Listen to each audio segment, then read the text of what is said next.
What a crazy week it's been. Right now, we have the McCain mega coverage of the late Senator John McCain taking place, and we have the star-studded spectacular of Aretha Franklin's funeral, where Faith Hill just got done performing. And can you even imagine the talent there? The list is endless. One of the best. And I was just telling Snerdley this. One of the best tributes I heard was Ariana Grande, who has one of the best voices of her generation, I think. And she sang on Kimmel last week, Aretha Franklin, and it would bring you to tears. You Google it, look it up. It's so beautiful. It's so beautiful. And that's the thing about some of the younger performers, some of these progressive or liberal performers, when they're actually doing their job, it's almost like athletes. When they're actually doing their thing, they're so impressive. It's just, it gives you goosebumps. And then they start talking politics and you go, oh my God. It's so beautiful. It's so beautiful. And that's the thing about some of the younger performers, some of these progressive or liberal performers, when they're actually doing their job, it's almost like athletes. When they're actually doing their thing, they're so impressive. It's just, it gives you goosebumps. And then they start talking politics and you go, oh my God, what happened? Life! Now, it was a very somber event. And did you see Grant Woods? He was my favorite of the eulogies. Grant Woods, I believe, was the former or one of the former chiefs of staff. And his eulogy was pitch perfect. It was beautiful. It was gracious. It was funny. And wow, that was good. It just was. You realized that John McCain, as a senator, as a man, has probably accomplished more than most human beings on the planet. And that was evident in this eulogy. And then when you got deeper into the eulogies and you started, when Chuck Schumer got up there, oh, God. And then Joe Biden. Hey, do you think it's overcovered? Do you think it's too much coverage? Do you think it's over the top? I was discussing this earlier this week with folks, and I do believe it's over the top. There are moments in the news media where there's a panel, and it almost looks like they're trying to exploit the spotlight of the death of this man, regardless of how you feel about him. He did serve his country. And one of the things that is most impressive about John McCain, and I couldn't help but notice this at the memorial, was he has a beautiful, impressive family. And to me, that's one of the biggest success stories of a man that was in Senator John McCain's position.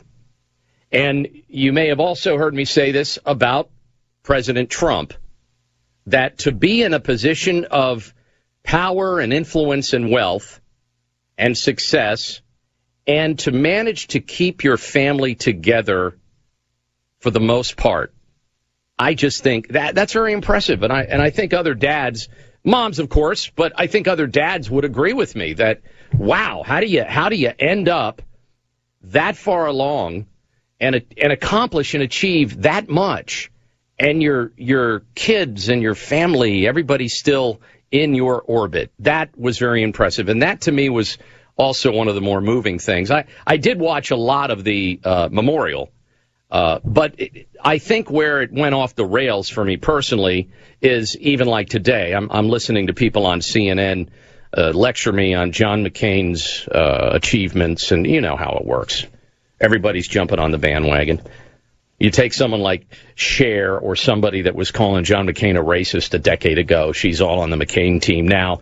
And all you have to do as a Republican is just to say how much you dislike Trump and Sarah Palin, and you're getting invited to liberal parties. You're being called. In fact, that's the new definition of bipartisan. You want to know what the new definition of bipartisan is? That's what it is. All you have to do is show up to any meeting, any debate, and say, man, I can't stand Donald Trump. Oh, me neither. High five. Let me buy you a slushie. This is the Rush Limbaugh Show. My name's Ken Matthews, and the number's 800-282-2882. I just got clearance in my earpiece from the tower that we will be commencing Open Line Friday this hour. I'm very excited about it. You got to get clearance from the tower to do Open Line Friday. Everybody knows this. Stein, everyone. Everybody that has the honor of guest hosting for El Rushbo knows that if you're not cleared by the tower, then you can't do it. It would be like flying in fog. So we're going to have Open Line Friday today, too. And I don't know if you heard this, but there's something going on, and I saw the preview last week. I saw the movie, The Black Klansman, the new Spike Lee movie, which I enjoyed. I thought it was one of Spike Lee's better movies. It gets a little propaganda at the end, which all his movies tend to do. And he tried to juxtaposition the era of 1968 and the true story based on the book of the first black police detective in the Colorado Springs Police Department, which is very entertaining. It's a poignant story, but it's very funny. It appears very factual as well. And then at the end, he tries to, I'm not going to tell you it, I don't want to give it away, but he takes a modern day situation and tries to marry the two. I always get the impression when I see a Spike Lee movie that he wants you to leave the theater so ticked off that you throw a brick through someone's window. And that it didn't have that feel until the very end of the movie. Then the very end of the movie, it was like, and by the way, you better hurt somebody when you leave here. I just got that vibe from it. But while I was there, I saw the preview for a movie called The First Man, which is getting rave reviews at the Venice Film Festival. This is about Neil Armstrong, 1969, first man on the moon. We all remember where we were or whatever. Some people were blacked out at the time. I think Ted Kennedy was passed out. But Neil Armstrong's first step on the moon. And it's being portrayed, Neil Armstrong is being portrayed by Canadian actor Ryan Gosling. Now, this is going to, it's starting to get some froth on it now, but this is a big deal. And this is one of those things, most things don't really get under my skin because, let's face it, if we let all this stuff get under our skin, it would be very uncomfortable. We'd have no skin. But this thing really rubs me the wrong way because of the reason they did it. They left out the scene. They cut it out completely where Neil Armstrong, and I believe it was Buzz Aldrin, that unfurled the flag, and then they planted the United States flag on the surface of the moon in 1969. July. I was at summer camp in Fort Lauderdale at the time. This is a massive achievement for the United States. And it was Neil Armstrong's first order. That was his first order after he disembarked from the lunar module. I forget what they call the lunar module. And that was his first thing. As soon as you get there, get the flag unfurled, get it planted. This is an American mission. There were tens of thousands of people, hundreds of thousands of people that worked toward this greatness. Remember the space race started by Kennedy? Eagle, thank you. Thank you, Bo. So here you have John F. Kennedy, one of the most inspirational leaders in the history of America. And to me, that was one of John F. Kennedy's top, if not his biggest, inspirational contribution. The fact that he got all these people on the same page, and it was so bizarre back when he started it, when he said it, when he started the space race. But keep in mind, we were racing against the Soviet Union, and they had beaten us a few times. So this is a classic example of when America puts its mind to something, when America pulls together. It's almost, dare I say, and I don't want liberals driving off the road if you're heading to the shore right now, it's almost Trumpian. It's kind of like we're all going to pull together because America's first. We're gonna beat them to the moon. We're gonna put Americans first here. We're gonna beat them at this. We're gonna do better than that. That is a vast part of the American spirit.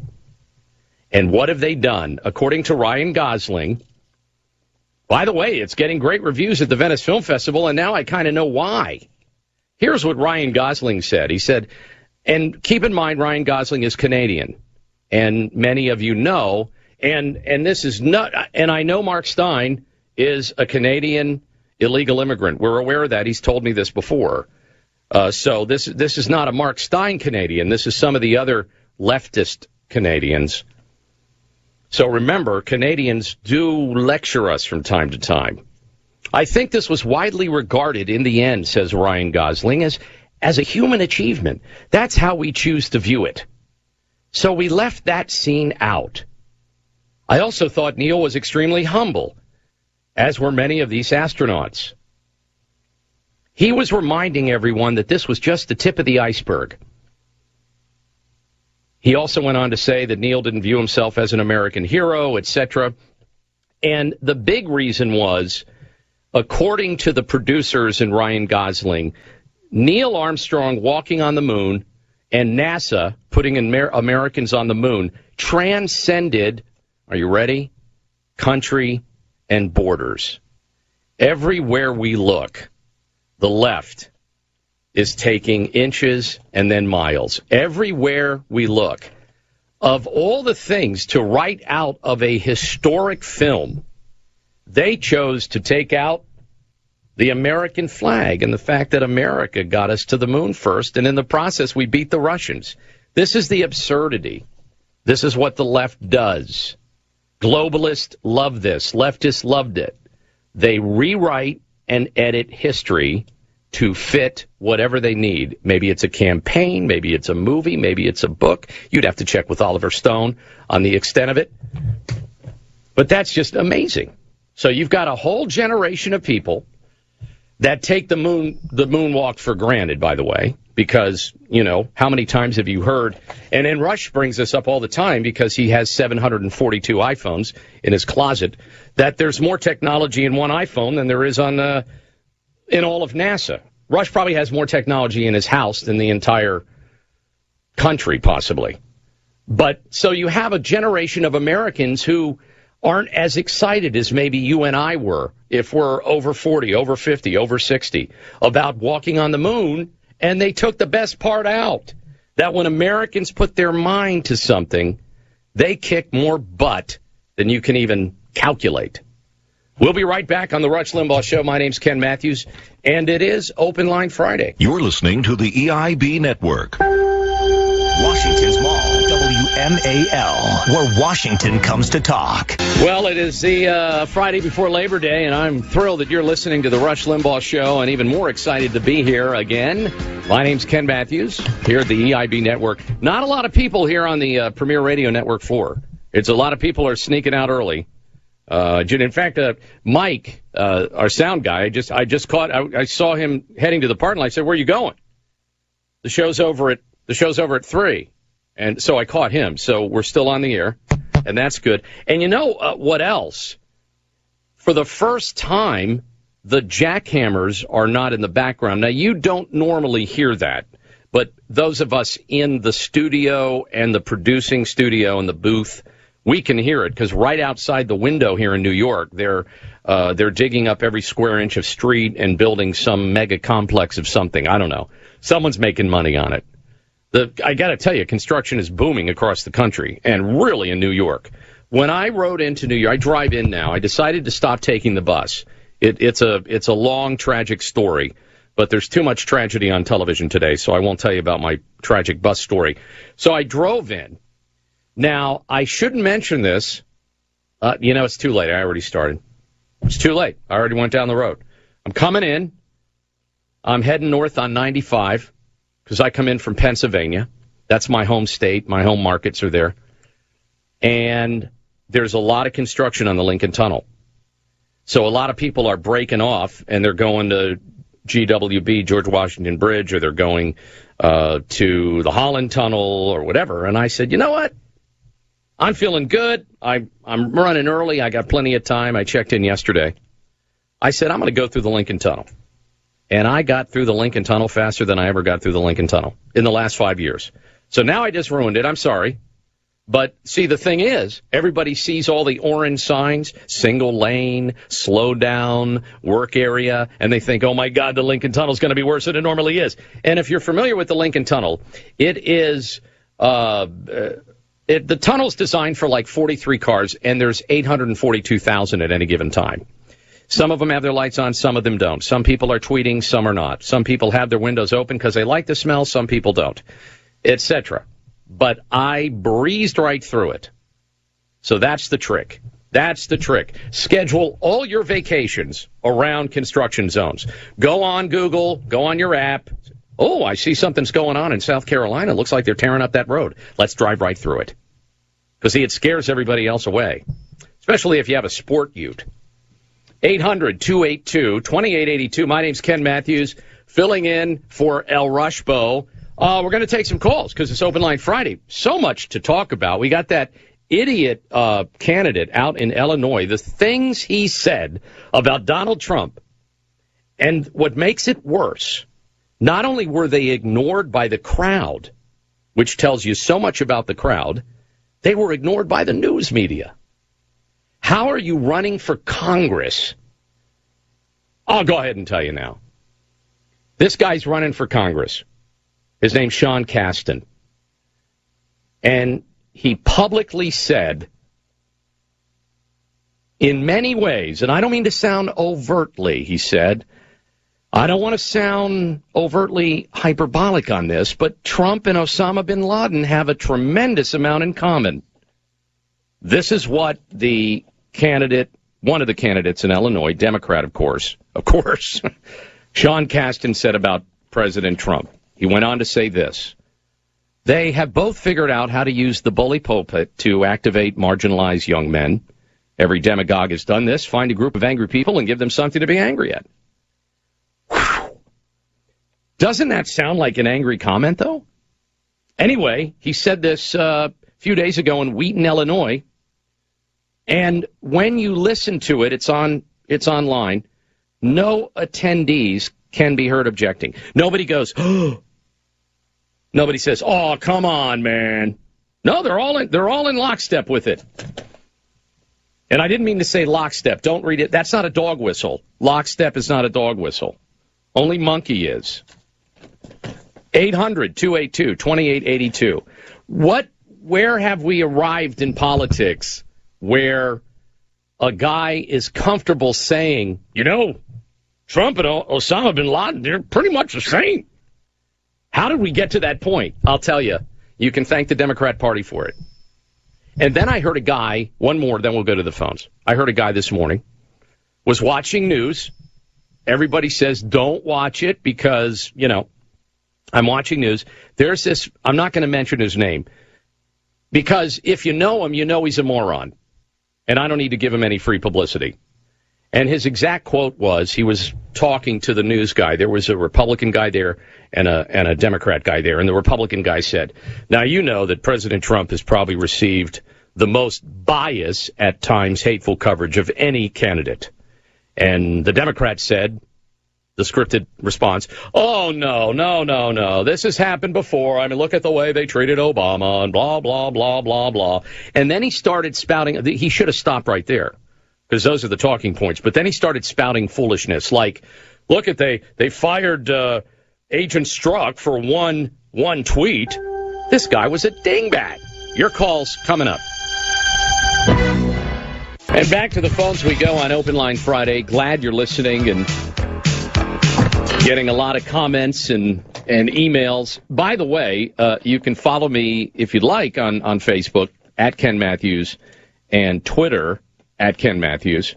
And don't forget about Rush 24/7. We'll elaborate on that a little bit later on the show. But you can always go to rushlimbaugh.com and find a whole new world that you can share with your relatives, and that makes a wonderful gift. In fact, that's what I would do.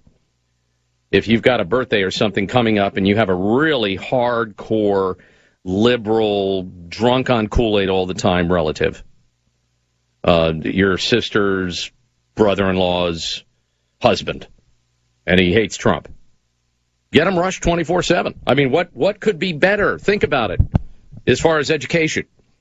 This is the Rush Limbaugh Show, and the number's 800-282-2882. Let's go to Scott right around the corner in Staten Island, New York. How are you? Hey, Ken. How you doing, bud? Good. Welcome.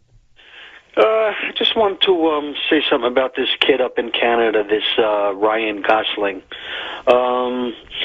First off, everybody hates us around the world, and they're getting to hate us more and more every day, Canadians included. They've always hated us. They've always been jealous. For him to say that it's, what did he say? It's a human thing, for what our astronauts did on the moon? Yeah, he said that what NASA did and Neil Armstrong and Buzz Aldrin did transcended country and borders, and it just made me cringe because that's what the globalists and leftists want to eliminate. They want to eliminate culture and borders and countries. Yeah. Well, I mean, if it was an American, we as Americans, we went up there, we did what we had to do on the moon. We did it 6 times. I don't see any other country that went up there and did what we did. They're constantly erasing history, no matter what it is, and it just keeps on going every single solitary day, Ken. And it's all because that we have this great president right now in office who's doing an amazing job. And before that, it started with the other guy that was in office for 8 years. Yeah, what he did to this country is just unbelievable. He took out all the spirit in the people, and other countries respecting us. And that's why we are in this position now. And the left just hate us, and they hate the president. Now, Scott, let me ask you about Staten Island, if I can. What's the ratio over there? Do you have a lot of family members or neighbors that are going to throw a brick through your window if you put a Trump sign up? Oh, no. I would say probably out here the ratio conservative to the Demonist Party, I would say I would probably say we're probably 75-25 over here. Wow. In favor of us. And it's probably the only borough like that. I was just going to say. Yeah. I think Hillary took the other ones pretty heavily. Well, I'll tell you what, Ken. You go up and down, different. You go up and down neighborhoods in this borough, and there are blocks literally with American flags all over the place. And it's very, very. It's patriotic. It really is, and we do not like the left over here. We do not like that. It's amazing because you go into a store over here, and people are talking about the president and what a great job he's doing and what a horrible job the left is doing and why they're doing all these things against the president. Well, Scott, I appreciate the call. I like your passion, obviously your patriotism. And, Scott brought up a great point, and I didn't even think this at first, but it's staring me right in the face. And I wouldn't be surprised if Trump triggered the producers into doing this. Not literally. I don't think any producer said because of Trump, but think about the position. Trump is out there doing the exact opposite of what President Obama did, where President Obama would show up at the UN and say, man, I'm really sorry about my country. I mean, we really have a lot to be embarrassed about. I'm sorry this is happening.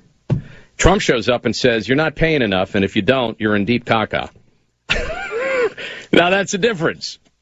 And Trump shows up with North Korea, the same thing. It's interesting when you look at the rebuilding or restructuring of NAFTA, which Donald Trump said he would do as a candidate. Now, as President Trump, he's doing it. Isn't it interesting that while he was meeting with Mexico, I turned on CNN and I heard more grown liberal men crying about, my gosh, he's going to destroy trade. It's going to be a trade war. This is going to be so horrific. And Trump said, look, we're going to put this Mexico thing together by the end of the week, and Canada's going to get wind of it, and they're going to be on board. And what happens Wednesday night? The one woman from Canada, I forget her official title. She's up there pretty high, though, in the cabinet. She leaves Europe, comes back, and meets with Trump before the end of the week. So while he's negotiating with Mexico, who, from what we see, Mexico's pretty happy with the retooling of NAFTA.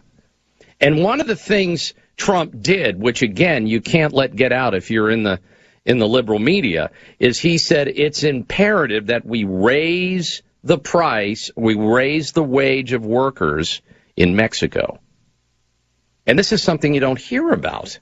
So not only he wants to make America great again, he wants to go to the next level with workers in America, but he also is trying to put together deals, like he said, on the campaign trail, which is there's no reason why Europe and America and countries in Europe or on the Korean Peninsula, there's no reason that we all can't have a profitable interaction. Right now, it's lopsided. And we need to make it fair for, number one, it has to be the best for American workers, and it'll be fair for other workers. Mexico came to the table and said, wow, I think this is going to work. And while they were saying that, Canada said, wow, this is going to work. So all this is happening, and I think the backdrop, and of course the editing of this flag out of the movie, taking the American flag scene out of the First Man movie about Neil Armstrong, that is the most iconic scene. To me, that would be if you had a movie about the Marines and you left off the Battle of Iwo Jima. You left that out. That would be no different. If you had a movie about the Marines and they said, you know, this is kind of, that was World War II. There are a lot of people that fought in World War II. We don't need to have the Marines on top of Mount Suribachi putting that flag up. Yeah. Oh, no, this is an American market. Yeah. Yeah, I can't hear you. I just lost audio now. Yeah. Yeah. Yeah, it was at the Venice Film Festival a few days ago with Ryan, and it opens in a couple weeks. I just saw the previews for it last week during the Black Klansman. It's called First Man. It's huge. It's got a huge American cast in it. You're going to recognize a lot of the people in the cast, like in Mission Control. Ryan Gosling just happens to play Neil Armstrong. So I think because of the atmosphere and this culture from the left, but the climate that's been created, like stinking America, I mean, that emanates from the left. That doesn't come from the right. That's never come from the right. You know, you could say what you want about the right, conservatives, the, quote, right wing, the GOP, whatever, but one thing that's never come from right or right of center is, damn this country. That doesn't come from our side. That's an excuse that the left generates. And that's why you get so much of that from the left. The left is they're not a fan of big business. They're not a fan of too much success. Oh, they like success if it's Tom Hanks or Steve Jobs. They like that kind of success. But you got to take it easy on the other success. And this is the problem. And who knows how many people are on this movie? When you get right down to it, how many people in the editing room have a chip on their shoulder about Trump? Now, I know that sounds kind of conspiratorial, but what other reason, seriously, would you take the story of NASA's greatest accomplishment in America and Neil Armstrong and the astronauts and the Apollo program and how everything happened and how Neil Armstrong started back as a pilot, all this stuff, and leave the American flag off the moon? Who does that? People that aren't really that juiced on America. That's the people who do it. Because when someone says, hey, we should leave the American flag out, the Americans should say, we're not leaving the American flag out. It was an American operation. Just like there are successes around the world with other countries, and they should have their flags fly in their historical representation. What are we going to do now? Are we going to let the left just go through every textbook in school? We're already doing that. We've already allowed the left to go through schools and change everything from the KKK and how it started and who voted for whom and who was for civil rights and what Abraham Lincoln said or didn't say. We've allowed that to happen. We've allowed Al Gore to go in and teach weather, for God's sake. he's an idiot. And that Inconvenient Truth movie has been proven so incorrect. Look at what we're comfortable with. And this is why this got up under my skin. You know, we all have something that gets under the skin, and I just thought, how did it get to that point before someone stopping it and say, well, you can't do this, because he had like 3 things he had to do when he got on there. He had to do some technical stuff, and he had to put up the American flag, and then he had to radio back and whatever. How do you take that out?